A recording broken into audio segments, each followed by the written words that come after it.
أعوذ بالله من الشيطان الرجيم. بسم الله الرحمن الرحيم. الحمد لله رب العالمين، وصلى الله على سيدنا سيد الأنبياء والمرسلين حبيب الإله العالمين أبي الزهراء محمد أهل البيت الطيبين الطاهرين المعصومين. أما بعد، قال الله الحكيم في كتابه الكريم: بسم الله الرحمن الرحيم. من ذا الذي يشفع عنده إلا بإذنه. صدق الله العلی العظیم. ناظرین گرامی، آپ اچھی طرح سے جانتے ہیں کہ 4 سال سے لگاتار ہم اپنے عقائد کا برآمدہ بیان کرتے آ رہے ہیں. ہمارے عقائد میں ہمارے کیا عقائد ہیں، کیوں ہیں، دلائل اس کی کیا ہیں. توحید ہمارا بنیادی عقیدہ، عدل الہی اصول دین میں سے دوسری اہم اصل جس پر ہمارا عقیدہ ہے. نبوت پر ہمارا عقیدہ ہے کہ اللہ سبحانہ وتعالیٰ نے انسانوں کو بے مقصد خلق نہیں فرمایا ہے. اپنے مقصد کو صحیح معنوں میں سمجھانے کے لیے اللہ نے انبیاء علیہ السلام کو بھیجا. حضرت آدم علیہ السلام سے لے کے خاتم الانبیاء امام المرسلین حضرت محمد مصطفیٰ صلی اللہ علیہ وسلم تک ہمارا آخری نبی خاتم الانبیاء، جس کے ہاتھوں اللہ تعالیٰ نے دین کو مکمل کیا. ہمارا عقیدہ ہے کہ اللہ کے نبی نے دین کو لاوارث نہیں چھوڑا. اللہ سبحانہ وتعالیٰ نے بھی اپنے مشن میں اپنے نبی مکرم کی قیامت تک چلنے والی شریعت اور سنت کو بے والی و وارث کے نہیں رکھا، بلکہ حضور کی آنکھ بند ہونے سے پہلے ہی امامت کا بھرپور اعلان ہو گیا اور غدیر کے اس میدان میں اتمام حجت ہو گئی، اور امامت پر جو ہمارا عقیدہ تھا دلائل کی روشنی میں ہم نے کی خدمت پیش کیا. بنیادی عقائد میں ایک عقیدہ روز آخرت پر ہمارا ہے، اور ہم نے دلائل کی روشنی میں بتایا کہ انسان مرنے کے بعد کس طرح زندہ رہتا ہے. اس کے برزخ کی جتنی حالات ہیں اس پر روشنی ڈالی گئی، یہاں تک کہ روز قیامت اس کے حساب و کتاب، پل صراط اور تمام وہ معاملات کے جو حشر کے دن درکار ہوں گے ان سب کا ذکر کیا. اور روز آخرت کے عقیدے کے ضمن میں ایک بہت اہم عقیدہ ہمارا ہے شفاعت کا. عقیدہ شفاعت ہمارا مسلم عقیدہ ہے کہ اللہ سبحانہ وتعالی نے کرم فرمایا ہے مومنوں کے لیے، جن کے ایمان اور جن کے عقیدے میں کوئی کمی نہیں ہے، ان کے لیے کہ ان کے گناہان کبیرہ و صغیرہ کو انہیں پاک کرنے کے لیے درمیان میں وساطت کا کام کچھ ایسے اللہ کے بندوں کے حوالے کیا کہ وہ ہماری شفاعت کریں اللہ سبحانہ وتعالیٰ کی بارگاہ میں. شفاعت کیا ہے، شفاعت کیوں ہے، اس کی ضرورت کیا ہے، اور پھر کن لوگوں کی شفاعت ہوگی، کن لوگوں کی شفاعت نہیں ہوگی. قرآن میں جہاں شفاعت کا سرے سے انکار ہے اس کا کیا مطلب ہے، جہاں شفاعت کا ذکر ضمنی طور پر ہے اس کا کیا مطلب ہے. ان تمام باتوں پر ہم نے گفتگو گزشتہ پروگراموں میں کی. ہم نے یہاں پر اپنی گفتگو کو روکا تھا کہ شفاعت کرنے والی ہستیاں کون ہیں. آج ہم اسی موضوع کو لے کر آپ کی خدمت میں حاضر ہیں. ناظرین توجہ سے سنیے گا. شفاعت کون کرے گا؟ مفہوم شفاعت واضح ہو گیا ہے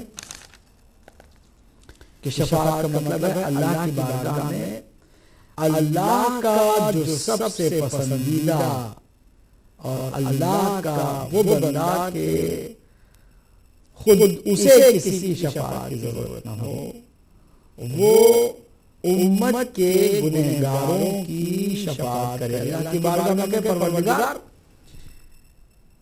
یہ میری امت کے لوگ ہیں، ایمان کے معاملے میں خراب نہیں ہیں، وہ شرک نہیں کرتے تھے، ان کے اعمال نامے میں نیکیاں بھی زیادہ ہیں گناہوں سے، لیکن گناہ کو لے کر یہ جنت میں داخل نہیں ہو سکتے ہیں، ان کو جنت میں جانا بھی ہے۔ پروردگار ان کے جو بچے ہوئے گناہ ہیں ان کو تو معاف کر دے، ہم تیری بارگاہ میں سفارش کرتے ہیں، ہم ریکمینڈ کرتے ہیں، ہم درمیان میں تیری بارگاہ میں التجا کرتے ہیں۔ اللہ سبحانہ وتعالیٰ ان کی التجا، ان کی دعا اور شفاعت کو قبول کرے گا، اور جو امتی گنہگار ہوں گے انہیں جنت میں داخل کرے گا۔ شفاعت کون کرے؟ اللہ کی بارگاہ۔ شرط تو واضح طور پر بتا دی گئی، معیار سب سے پہلے اللہ کی اجازت کے بغیر کوئی کچھ نہیں کر سکتا ہے، الا بإذنہ، من ذا الذی یشفع عنده، کون ہے جو اللہ کی بارگاہ میں شفاعت کرے؟ الا بإذنہ، مگر اس کی اجازت سے۔ نمبر 1 کنڈیشن ہے اجازت اللہ کی۔ دوسری کنڈیشن ہے وہ کہ جو خود اتنے پاک ہیں کہ جن کی پھر شفاعت، جن کو پھر شفاعت کی کوئی ضرورت نہیں۔ دوسرے لفظوں میں جو معصوم ہیں، جو پاک ہیں گناہوں سے، وہ لوگ پہلے مرحلے میں شفاعت کرنے کے حقدار ہوں گے۔ اگر ہم اس کو اور نیرو کر کے اور اس کو واضح کرنے کے لیے ان شخصیات کے نام جاننا چاہیں تو پھر ہمیں احادیث کا سہارا لینا پڑے گا۔ احادیث نبوی صلی اللہ علیہ وآلہ وسلم میں جن کی شفاعت اللہ کی بارگاہ میں قابل قبول ہے ان کے نام درج ہیں۔ ہم آج انہی شفیعان روز جزا کے نام پیش کر رہے ہیں تاکہ ہم سب کو معلوم ہو کہ اگر ہم شفاعت پا سکتے ہیں تو کن ہستیوں کے توسط سے، کن ہستیوں کی شخصیت، کن ہستیوں کے وجود سے، کن ہستیوں کے صدقے میں ہم شفاعت پائیں گے۔ اب دیکھنا یہ ہے کہ وہ شخصیت کی جس شخصیت پر سب کا اتفاق ہے وہ کون ہے؟ جی ہاں، آپ بھی سمجھ گئے، تمام مسلمانوں کا یقین، ایقان، ایمان ہے کہ کوئی ہو یا نہ ہو لیکن ایک شفیع روز جزا طے ہے، متفق علیہ ہے، اس پر کسی کو کوئی اختلاف نہیں، اور وہ ہیں تمام مخلوق خدا پر اللہ کی حجت، زمین و زمان جس کے صدقے میں خلق ہوئی، وہ کہ جو نور اول ہے، مخلوق اول ہے، جو عقل کل ہے، جو ایمان کا مرکز ہے، ہم سب کا محبوب، ہم سب کا حبیب، اللہ کا حبیب، اللہ کا محبوب، جس کو اللہ نے چنا اور چن کر مصطفیٰ بنا دیا صلی اللہ علیہ وسلم۔ آپ کی شخصیت پر کسی کو اختلاف نہیں کہ آپ یقیناً روز جزا میں شفیع روز جزا ہیں، شفاعت آپ کریں گے، آپ کی شفاعت قابل قبول ہوگی۔ آپ پہلے مرحلے میں سب سے زیادہ شفاعت کرنے والی ہستی ہیں، حتیٰ انبیاء میں بھی آپ کی کوئی مثال نہیں ہے، چنانچہ اس پر کسی کو اختلاف نہیں ہے، کیونکہ کوئی اختلاف بھی نہیں ہے، مسلم بات ہے، اس پر ہم زیادہ وقت نہیں لگائیں گے، مختصر چند حدیثوں کو ضرور پیش کریں گے۔ اللہ کے نبی نے خود فرمایا کہ لِكُلِّ نَبِيٍّ دَعْوَةٌ مُسْتَجَابَةٌ فَتَعَجَّلَ كُلُّ نَبِيٍّ دَعْوَتَهُ وَإِنِّي اخْتَرْتُ دَعْوَتِي شَفَاعَةً لِأُمَّتِي۔ اللہ سبحانہ وتعالیٰ نے ہر نبی کے لیے ایک مستجاب دعا کا موقع عنایت فرمایا کہ تم ایک دعا ایسی کرو کہ جو ضرور مستجاب ہو۔ ہر کسی نے اپنے اپنے اعتبار سے اس اختیار کا فائدہ اٹھاتے ہوئے اپنی بات اللہ کے بارگاہ میں رکھ دی۔ میں نے جلدی نہیں کی، میں نے کہا میں اس اختیار کو روز آخرت استعمال کروں گا، اور وہ شفاعت ہے میری اپنی امت کے لیے۔ کون ہے؟ فَهِيَ نَائِلُهُ، یہ شفاعت اسے ضرور ملے گی، من مات منہم، میری امت میں سے جو مر جائے، لا یشرک باللہ شیئا، کہ جو اللہ کے ساتھ کسی کو شریک قرار نہ دیتا ہو، کسی شے کو شریک قرار نہ دیتا ہو، یعنی دوسرے لفظوں میں جو مشرک نہیں ہوگا اس کی شفاعت ضرور میں کروں گا۔ اللہ سبحانہ تعالیٰ کے حبیب کی حدیث سنن ابن ماجہ جلد 2 صفحہ 440 میں دیکھی جا سکتی ہے، مسند احمد جلد 4 صفحہ 281 میں، موطا مالک میں جلد صفحہ 166، اور سنن ترمذی میں جلد 5 صفحہ 238، اسی طرح سنن دارمی میں، صحیح مسلم میں، صحیح مسلم جلد صفحہ 31، صحیح بخاری جلد 8 اور 9 اور 170 صفحہ نمبر 170 میں یہ حدیث مسلم ہے، اور اسی طرح کی تشیع کی بھی معتبر کتابوں میں موجود ہے۔ ایک اور حدیث ہم آپ کی خدمت میں عرض کریں جو اہل سنت و تشیع میں موجود ہے کہ اللہ کے نبی نے فرمایا کہ مجھے 5 اللہ سبحانہ تعالیٰ نے خصوصیات عطا فرمائی ہیں، ان میں سے ایک یہ کہ میں شفاعت کروں گا اپنی امت میں سے ہر اس کو جو مشرک نہ ہو گیا ہو۔ حضور کی ایک اور حدیث ہے مسند حنبل میں، مسند احمد بن حنبل میں، اور سنن ترمذی میں، کہ آپ نے فرمایا قولہ عسیٰ ان یبعثک ربک مقاما محمودا، یہ جو اللہ سبحانہ تعالیٰ نے قرآن مجید میں فرمایا کہ اے حبیب ان قریب ہم آپ کا رب آپ کو مقام محمود پر فائز فرمائے گا، تو اللہ کے نبی نے فرمایا کہ جانتے ہو یہ مقام محمود کیا ہے؟ هو المقام الذی اشفع لامتی فیہ، یہ وہی مقام ہے کہ جس پر میں فائز ہو کر میری اپنی امت کی شفاعت کروں گا۔ سورہ بنی اسرائیل کی آیت نمبر 67 کا مفہوم اللہ کے نبی نے واضح فرما دیا۔ اسی طرح یہ بھی ایک حقیقت ہے شیعہ سنی تمام کتب احادیث میں کہ انا اول شافع و اول مشفع، فرمایا میں سب سے پہلا شفاعت کرنے والا قیامت کے دن رہوں گا، میں سب سے پہلے شفاعت کا حق ادا کروں گا، اور میری شفاعت سب سے پہلے قبول بھی کی جائے گی۔ معلوم ہوا کہ حضور شفاعت کے مرحلے میں ہر کسی سے آگے ہیں۔ حضور اکرم صلی اللہ علیہ وآلہ وسلم کی شفاعت مقبول بھی ہے، سب سے پہلے آپ کی شفاعت قبول ہوگی۔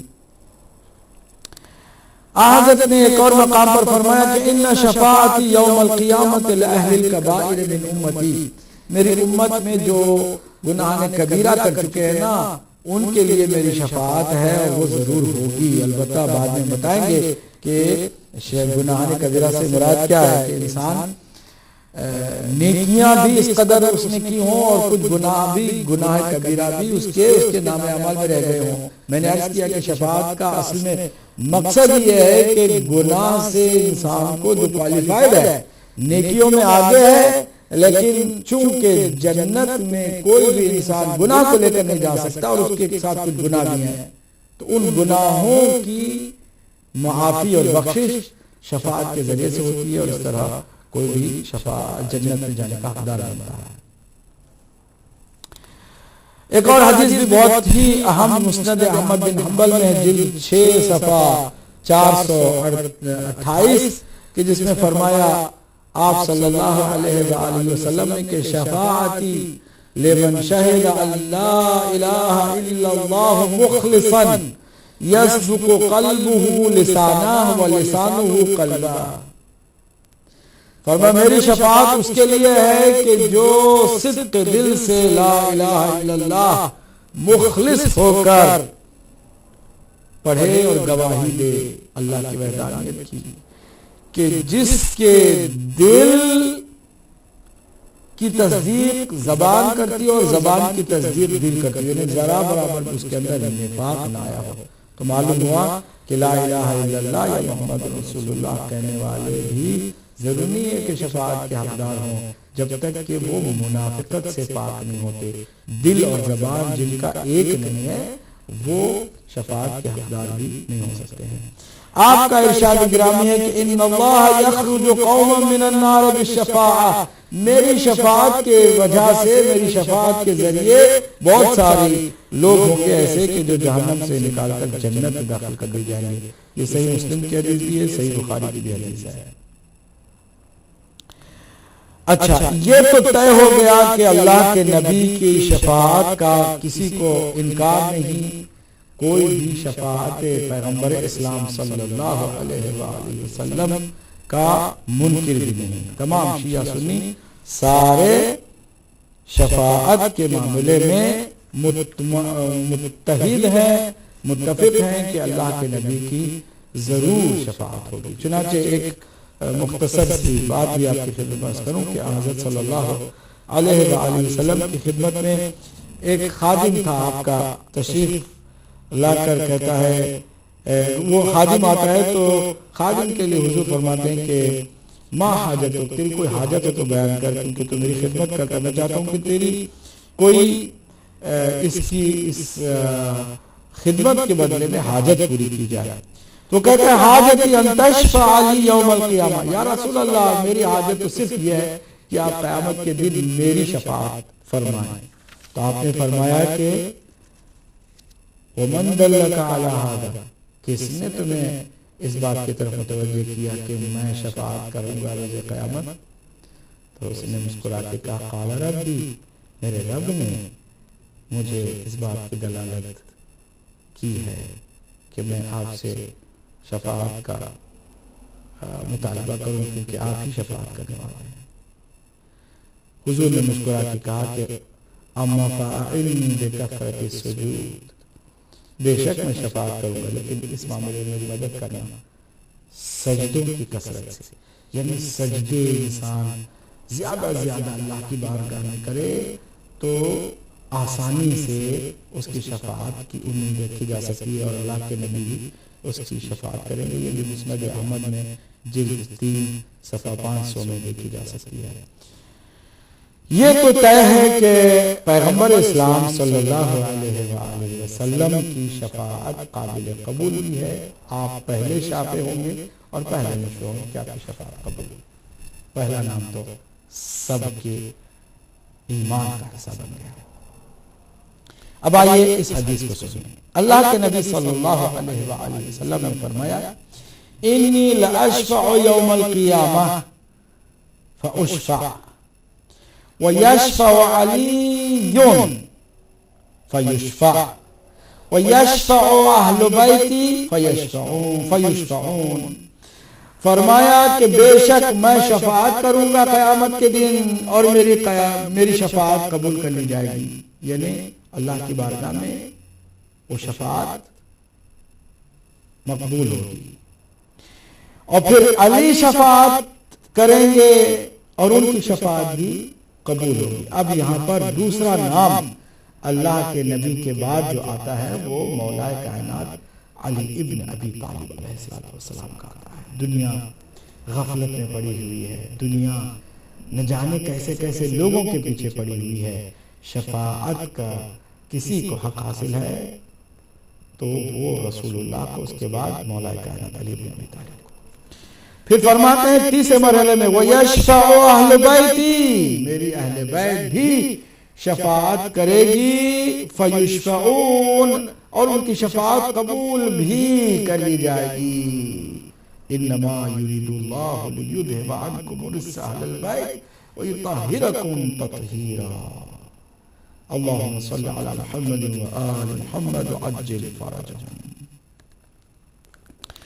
اب مرحلہ آگے بڑھتا ہے، طے ہو گئی بات، اللہ کے نبی کی شفاعت قابل قبول ہوگی اور پہلے آپ شافع ہوں گے، دوسرے مولا کائنات علی بن ابی طالب ہیں، پھر اہل بیت اطہار کی ایک ایک کر کے امام حسن، امام حسین اور آپ کی مادر گرامی جناب صدیقہ طاہرہ سیدۃ النساء العالمین حضرت فاطمہ الزہرا سلام اللہ علیہا، پھر آپ کے فرزند امام حسن، امام حسین، اس کے بعد امام زین العابدین، پھر امام محمد باقر، یہ جو ائمہ اہل بیت اطہار سب کو شفاعت کا بھرپور حق دیا جائے گا اور آپ شفاعت فرمائیں گے، اس میں کسی کو شک کرنے کی کوئی بھی گنجائش نہیں چھوڑی ہے اللہ کے نبی صلی اللہ علیہ وآلہ وسلم۔ اس کے بعد آئیے حضرت صلی اللہ علیہ وآلہ وسلم نے تھوڑا سا دائرے کو اور بھی پھیلا کر فرمایا کہ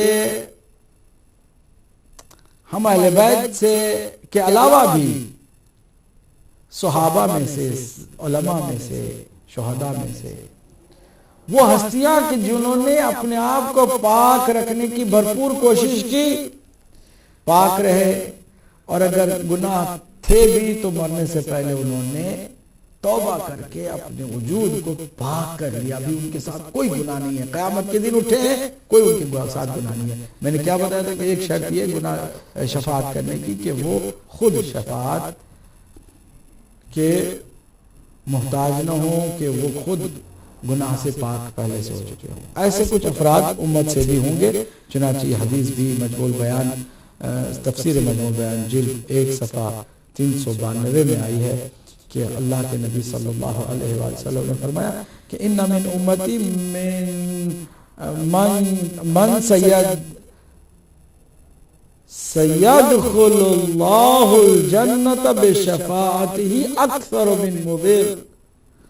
فرمایا کہ میری امت میں کچھ ایسے بھی عظیم افراد موجود ہیں کہ جن کی شفاعت کے وسیلے سے، جن کی شفاعت کے ذریعے سے میری امت کے بہت سارے لوگ داخل بہشت ہوں گے۔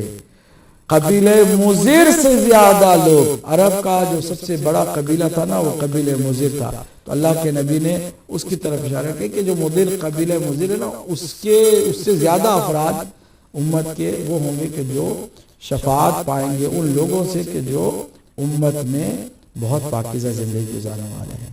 اب یہاں پر کسی کا نام نہیں لیا ہے، لیکن یہ واضح کر دیا ہے کہ اہل بیت کے علاوہ بھی کچھ ایسی ہستیاں ہیں کہ جن کی شفاعت بہرحال قابل قبول ہوگی۔ حضرت علی علیہ السلام نے فرمایا ہے، یہ آپ دیکھ سکتے ہیں خصال شیخ صدوق کی کتاب صفحہ 624 میں، کہ آپ نے فرمایا کہ لنا شفاعت ولأہل مودتنا شفاعت، یہ ہمارے لیے بھی شفاعت کا مقام ہے اور ہماری مودت رکھنے والوں کو بھی یہ حق حاصل ہوگا کہ وہ بھی اپنے کسی عزیز کی شفاعت کریں۔ تو دائرے کو مزید واضح کر دیا، بڑھا کر کے بیان کر دیا۔ مولا کائنات فرماتے ہیں ایک اور مقام پر کہ ثلاثۃ یشفعون الی اللہ عز وجل فیشفعون، 3 ایسے طبقات ہیں، گروہ ہیں کہ جن کی شفاعت اللہ کی بارگاہ میں قبول بھی ہوگی اور وہ شفاعت کریں گے بھی۔ پہلا گروہ الانبیاء،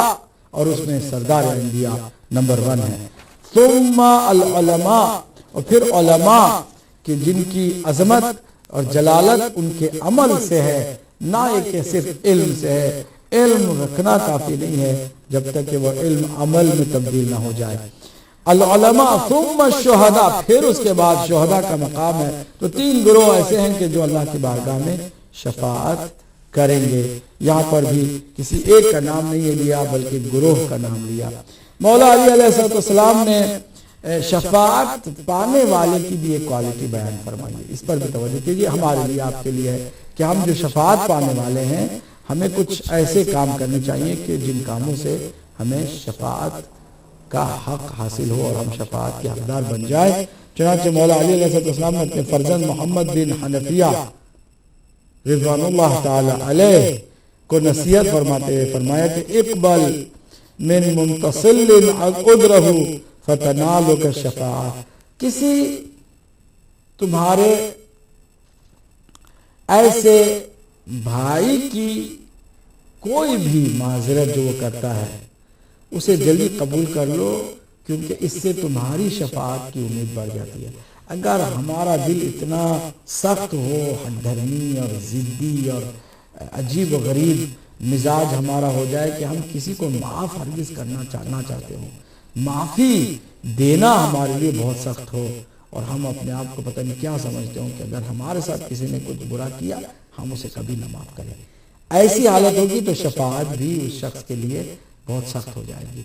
اسی لیے اللہ کے ولی مولا علی علیہ السلام نے فرمایا اپنے بیٹے سے کہ بیٹا جب کوئی تم سے عذر چاہے، کوئی معذرت کرے تو فوراً اس کی معذرت کو قبول کرو، تاخیر نہ کرو، کیونکہ اس سے شفاعت تمہیں حاصل ہونے میں آسانی ہوگی اور شفاعت کے تم زیادہ حقدار ہوگی۔ ایسا کیوں نہ ہو کہ من لا یرحم لا یرحم، یہ بھی بہت خوبصورت حدیث ہے کہ جو دوسرے پر رحم نہیں کرتا اس پر بھی رحم نہیں کیا جاتا ہے۔ تو ہمیں چاہیے کہ لوگوں کی خطاؤں کو درگزر بھی کریں، معاف بھی کریں، اس میں جلد بھی کریں، تاکہ ہماری اپنی اس عاقبت میں جو بہت ساری رکاوٹیں اور پریشانیاں ہیں ان پریشانیوں میں ہم آسانی کے ساتھ بخشش اور شفاعت پا سکیں۔ حضرت علی علیہ السلام نے پیغمبر اسلام صلی اللہ علیہ وآلہ وسلم سے یہ حدیث نقل فرمائی ہے کہ حضور سرکار دو عالم صلی اللہ علیہ وآلہ وسلم نے فرمایا کہ اذا قمت المقام المحمود تشفعت فی اصحاب الکبائر من امتی فیشفعنی اللہ فیہم واللہ لا تشفعت فی من ادا ذریتی۔ یہ حدیث بہت ہی قابل غور حدیث ہے۔ فرمایا کہ جب اللہ سبحانہ وتعالیٰ مجھے مقام محمود پر فائز فرمائے گا تو میں میری امت کے ان لوگوں کی بھی شفاعت کروں گا کہ جو گناہان کبیرہ کر کے آئے ہیں، اور اللہ بھی میری شفاعت قبول کر لے گا ان کے حق میں، لیکن خدا کی قسم، اسی اللہ کی قسم، میں ہرگز اس کے حق میں شفاعت نہیں کروں گا کہ جو میری ذریت کو اذیت پہنچائے، میری ذریت کو جو تکلیف پہنچاتے ہیں، اذیت پہنچاتے ہیں، وہ شفاعت کی کوئی امید نہ رکھے۔ جی ہاں، غور طلب بات یہ ہے، بعض لوگ سب کے لیے ایک اصطلاح تیار کر کے چپکا دیتے ہیں، رضی اللہ تعالیٰ عنہ، رضی اللہ تعالیٰ عنہ، جو نام آ گیا رضی اللہ تعالیٰ عنہ۔ بھئی اللہ کے نبی فرما رہے میری ذریت کو جو اذیت پہنچا اس کو شفاعت نہیں مل سکتی ہے، اس کی شفاعت نہیں ہو سکتی۔ ہم نے قاتل کو بھی رضی اللہ، مقتول کو بھی رضی اللہ، ایسے ہم نے دماغ کو چوچو بنا کر کے، چوچو کا مربع بنا کر کے ایسے کنفیوز رکھا ہے کہ سب کو ہم اپنی طرف سے رضی اللہ سے نوازتے رہیں، قاتل کو بھی، مقتول کو بھی، غاصب کو بھی، مغصوب کو بھی، ظالم کو بھی، مظلوم کو بھی۔ ایسا نہیں، اللہ کی ذریت، اللہ کے نبی کی ذریت کو کوئی اذیت پہنچاتا ہے ہرگز اسے شفاعت نہیں مل سکتی۔ ایک آخری حدیث حضرت امام حسین علیہ السلام سے، جب آپ مدینے سے کربلا کی طرف نکل رہے تھے تو خواب میں اللہ کے نبی اپنے نانا سرکار دو عالم صلی اللہ علیہ وآلہ وسلم کو دیکھا، جو فرما رہے تھے کہ حبیبی یا حسین کأنی اراک عن قریب مرملا بدمائک مذبوحا بأرض کربلا على أيدي عصابة من أمتي وأنت مع ذلك عطشان لا تسقي وظمآن لا تروى وهم مع ذلك يرجون شفاعتي لا ينالهم والله شفاعتي يوم القيامة۔ جب امام حسین علیہ السلام مدینے سے کربلا کی طرف رواں دواں ہو رہے تھے، خواب میں اللہ کے نبی کو دیکھا اور آپ صلی اللہ علیہ وسلم نے فرمایا بیٹا میرے پیارے حسین، میں گویا بھی دیکھ رہا ہوں کہ بہت جلد تمہیں کربلا کی سرزمین پر پیاسا ذبح کر دیا جائے گا، تم تڑپتے رہو گے، تم پر رحم کرنے والا کوئی نہیں ہوگا. اور پھر اس کے باوجود ایسے لوگ میری شفاعت کی امید لگائے بیٹھے ہیں. خدا کی قسم میرے لال، میری شفاعت ہرگز قیامت کے دن انہیں نہیں پہنچنے والی. یہ چند اہم باتیں تھیں جو ہم نے آپ کی خدمت میں پیش کر دیں. تو شفاعت کا حق کس کو حاصل ہے یہ ہم نے بتا دیا، اور انشاءاللہ شفاعت پانے والے اور پھر وہ اعمال کے جن اعمال کی وجہ سے شفاعت ہماری ممکن ہو سکے اور آسان ہو سکے ان کا بھی ذکر اگلے پروگرام میں ہم کریں گے کسی بھی وقت. لیکن یہ پروگرام ماہ محرم الحرام سے پہلے کا یہ آخری پروگرام ہے. انشاءاللہ جب ایام عزا شروع ہوں گے تو ہماری جو ہدایت ٹی وی کی ای پی جی ہے، جو پروگرامنگ ہے، وہ مختلف ہوگی، اور صرف ہم زہرا اطہر سلام اللہ علیہا کو پرسا دیں گے اور کوشش کریں گے کہ پیغام حسین کو اچھی طرح سے سمجھیں، دنیا تک پیغام انسانیت کو پہنچائیں، اور امام حسین علیہ السلام کی شہادت کی بہت سارے وہ نکات اجاگر کرے کہ جن سے انسانیت جاگ سکتی ہے. اسی پر آج میں اکتفا کرتا ہوں اور پہلے کالوں کو آج کے پروگرام میں شامل کر دیا. السلام علیکم ورحمۃ اللہ. جی السلام علیکم ورحمۃ اللہ. میں محمد جی کو لندن سے بول رہا ہوں جناب. وعلیکم السلام ورحمۃ اللہ وبرکاتہ. اس میں کوئی شک نہیں کہ اللہ تعالیٰ کے نبی کی شفاعت تو منظور ہو جائے گی، لیکن ان لوگوں کے لیے منظور ہوگی جنہوں نے دل اور زبان سے اقرار کیا ہے اور اس کے اوپر قائم رہے. جزاک اللہ. جو لوگ قائم ہی نہیں رہے، جو جلالہ ہی چھوڑ کے بھاگ گئے تھے، وہ امتی کیا ہوں گے؟ اس طرح کے بہت سے واقعات ہیں کہ اللہ تعالیٰ کے نبی کی بات کو جن لوگوں نے نہیں مانا اور یہ اپنی بات بنوانے کی کوشش کی نبی کو، تو وہ کیا امتی ہوں گے؟ ہر زمانے میں ایسے لوگ آپ کو ملیں گے. جیسے ہم لوگ آپ لوگوں کے ساتھ پیار کرتے ہیں، ہم نے آپ لوگوں کو جان اور دل سے مانا ہے، سبحان اور دل سے مانا ہے کہ آپ لوگ ایک ایسے اخلاق کے مالک ہیں جن کو رد نہیں کیا جا سکتا. شکریہ، جزاک اللہ. آپ لوگ حضرت علیہ السلام کے سیکھے ہوئے ہیں تو یہ اللہ تعالیٰ کے نبی کی بات سیکھے ہوئے ہیں. جو نانا چھوڑ کے چلے گئے ہیں وہ کیا امتی ہوں گے؟ مولانا صاحب اسی کے ساتھ میں جانا چاہتا ہوں اور آپ شہزادوں کو اب کے ساتھ سلام عرض کرتا ہوں. بہت بہت شکریہ. اللہ حافظ. اللہ آپ کو سلامت رکھے اور آپ کے پاکیزہ جذبات کو ہم بھی سلام کرتے ہیں. اگلے کال کو شامل کرتے ہیں. السلام علیکم ورحمۃ اللہ. جی وعلیکم السلام مولانا، آپ کو بھی بہت بہت سلام. وعلیکم السلام ورحمۃ اللہ. کون میری بہن کہاں سے؟ ایک کوشچن کرنا تھا. جی فرمائیے، اپنا نام بتائیں گی بہن؟ جی میں مسز بخاری بول رہی ہوں آئرلینڈ سے. مسز بخاری آئرلینڈ سے، فرمائیے. مولانا میں نے پوچھنا تھا کہ معاف کرنے کے لیے یہ ہونا چاہیے کہ کوئی معافی مانگے اور تب آپ معاف کریں، یا ویسے ہی معاف کر دینا چاہیے کہ اللہ تعالیٰ جو ہے وہ ہمیں معاف کرے، تو سب کی سب خطاؤں کو یا دل آزاری کو معاف کر دیا جائے؟ ان دونوں چیزوں میں سے کیا چیز بہتر ہے؟ معافی مانگنے پر معاف کرنا چاہیے یا ویسے ہی معاف کر دیں؟ پلیز یہ آپ رہنمائی فرمائیے. جی ہاں، بہت عمدہ سوال ہے آپ کا. انشاءاللہ اللہ آپ کو جزائے خیر دے. اگلے کال کو بھی شامل کرتے ہیں. السلام علیکم ورحمۃ اللہ. وعلیکم السلام ورحمۃ اللہ وبرکاتہ. سید علی جان شاہ صاحب کہتے ہیں. الحمدللہ الحمدللہ. فرمائیے. سید سرکار، معذرت کے ساتھ میں آپ کے ٹاپک سے بالکل ہٹ کر ایک بات کہنا چاہتا ہوں آپ. جی بسم اللہ. اور اس پر میں سوال بھی کروں گا کہ کچھ کسی نجی چینل پر میری 3 ہفتے لگاتار بحث رہی تھی، تو ایک دن انہوں نے حدیث صاحب کی بات آئی تو انہوں نے مجھ سے حوالہ مانگا تھا. تو میں نے ان سے کہا کہ اگلے ہفتے میں دے دوں گا آپ کو حوالہ. تو پھر کیا ہوا کہ اگلا ہفتہ جب آیا تو میں نے گوگل میں دیکھا آج کل ہر کتاب انٹرنیٹ پہ ہے، وہ پوری حدیث قصہ بغیر زیر زبر کے بھی اور زیر زبر کے ساتھ بھی موجود تھی، اور اس کے بعد اس میں کتنے سینکڑوں حوالے بھی موجود تھے. تو میں نے ان سے کہا کہ آپ گوگل میں ابھی جائیں تو آپ دیکھ سکتے ہیں کہ حوالہ وہاں پہ موجود ہے، اور ساری شیعہ سنی کتابوں کے نام بھی موجود ہیں، جس پر آپ کا اعتبار ہو اس میں دیکھ لیں. تو انہوں نے کہا کہ نہیں، آپ نے وعدہ کیا تھا کہ آپ حوالہ دیں گے.